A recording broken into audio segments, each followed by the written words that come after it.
Let's do all of this with our floor show guest, Natixis Chief U.S. Economist, Chris Hodge. Chris, so great to have you. I want to talk just generally about market sentiment. Friday, big sell-off. Monday, we try to rebound. Yesterday, same with today, you see a big reversal and we head negative. What does that sort of tell you about sentiment right now, if anything? I think it's telling me that there's no pure direction that equities are taking right now. I think equities are very sensitive to even marginally tightening financial conditions, and I think that's what we're seeing with the expectation of hikes from the Fed. Can we talk about that? BNP Paribas comes out with a note. I believe it was earlier this week, and they say, we're changing our call. We're going to a hike from a cut. Now, next week could easily be a hold, but a new Fed chair that hikes? I mean, what camp are you in on that? Yeah, we're a little bit out of consensus. We still think that the next move for the Fed is going to be a cut.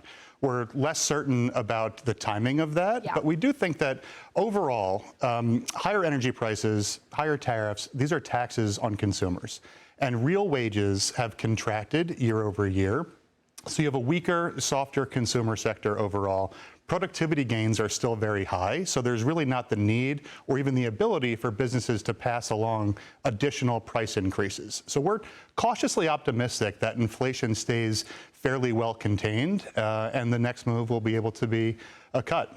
What's interesting to me, and I'm trying to get a gauge on this, I'm asking every guest this week, equity markets can go up when rates go up, if rates are rising because of higher growth on the horizon.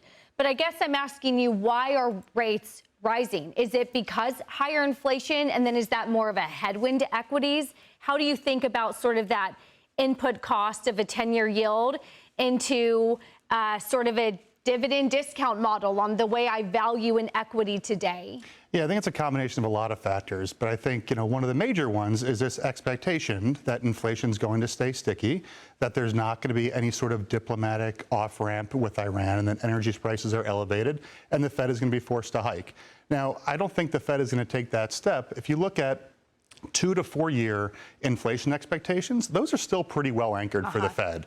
And if you have a weaker consumer and very narrow growth, I mean, you're really only seeing growth in the AI and tech adjacent sectors, that's not something that tells me that this is an economy that's overheating. The inflation that we're seeing is exogenous. It's not domestically generated.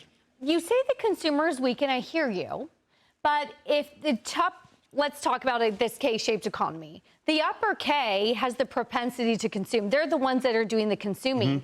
Frankly, they're okay. Asset prices were, a week ago, we were at record highs. So how does the consumer get weak when the top 60% are buying everything and things look good? Yeah, there has, so far, there still has been this enthusiasm to spend. But if you look at savings rates, the last data that we have, it's 2.6%. Compare that to a year ago, it was 5.5%. A year before that, it was 6.4%. So there's only so much room for that 2.6% to further compress down. I'm not saying we're going to see a contraction in consumer spending, but certainly not spending with the enthusiasm that we've seen over the past few years. And on the margin, discretionary purchases are going to come down. Other people would also look at you and I say, I look at this job, I look at JOLTS data.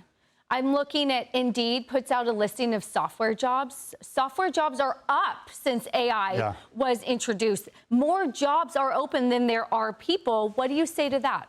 Yeah, we're going to see structural changes because of AI and technological adoption. But again, I would point back, we've had 2 recent data prints for labor that have been very strong, but they've not been very hot. It doesn't show that the labor market is tightening. It doesn't show that there's pressure on upward on the horizon for wages. And that's the kind of domestically generated inflation the Fed would be concerned about. So it's a labor market that's stable, but not hot. Finally, I know they're not totally in equities. You're more of an economist, but I'm desperate for thoughts on a SpaceX IPO, Anthropic IPO, OpenAI. We're going to get Anthropic's numbers soon. How much of that, as you think about risk sentiment with the biggie on Friday, has the ability to shift this mood or not with equities down on the day? Yeah, well, I don't want to talk about any individual companies, but I will say that you talked about the K-shaped economy, and that upper part of that K, a lot of their spending power has been because equity prices were sky high. So I do think that any sort of like prolonged contraction or correction in equity prices could further pull down consumer demand. Chris Hodge, great to have you. Thank you so much. Appreciate it.